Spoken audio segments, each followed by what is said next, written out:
I think a strong Common Core academic curriculum is a really good start. But I think what you need also is to have those teachers coming in and looking at this EngageNY curriculum, which we would all agree is very strong, it's very rigorous, there's everything there that you need. But I think that the best teachers come in and look at it and say, okay, I need to make this work for the kids sitting in front of me.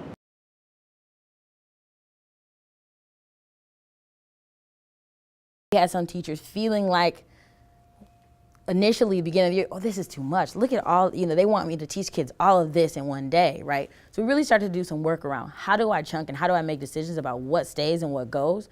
And we had to do that through trial and error, right? Sometimes people were taking out things that were really impactful to conceptual understanding that we needed to go back, and sometimes the latter. I think it's really important for the teacher to get to know the curriculum and then look at how their block is set up and just think about what's the most important parts from this curriculum I need to use. So I usually just go through the curriculum, but I always look at the exit ticket first because I'm looking at where do they need to go by the end of the lesson.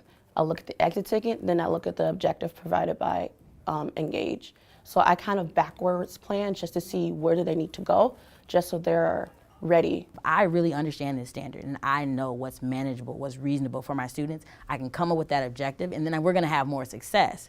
But if I don't understand the standard, I'm giving kids too much, I'm not aligning what I'm doing with my objective, the exit ticket's not aligned, then we're starting to see maybe that kids it's not that they are not able to master, but it's what I'm teaching them is not getting them to the end point. So I think they really were able to see, like, when I'm focused and I know what I need to teach and I understand it very well, then I'm able to deliver that and get really good results. We've done some work around lesson planning, so to speak, as it relates to using Engage.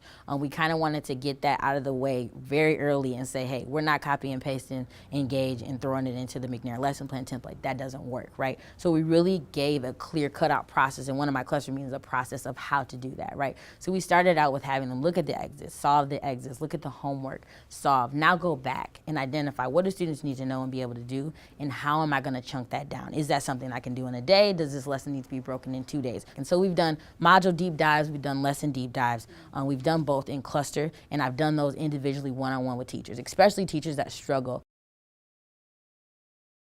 I've cut out a lot from Engage, and then this being like almost May, I realized there's some things that I wish I had not cut out, like tape diagrams. From the beginning of school, it was like, we don't do tape diagrams in here. But today I was like, a tape diagram would have really helped us with our application problem.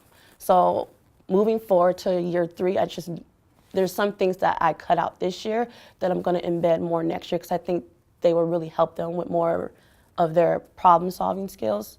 So I'm still just learning in the process of what do I think I need to use and what some things I didn't use that might actually be helpful for them next year.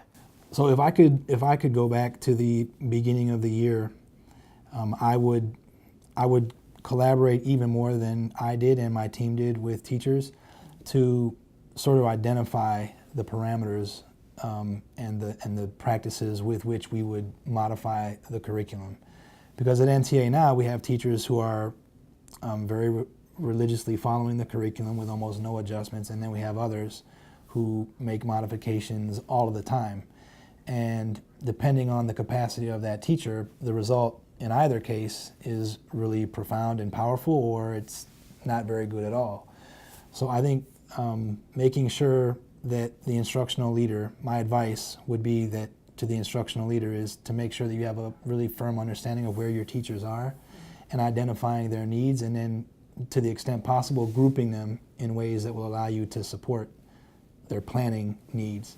But I think really focusing and digging into the planning in the very beginning of the school year, and especially in year 1, is really where the rubber meets the road.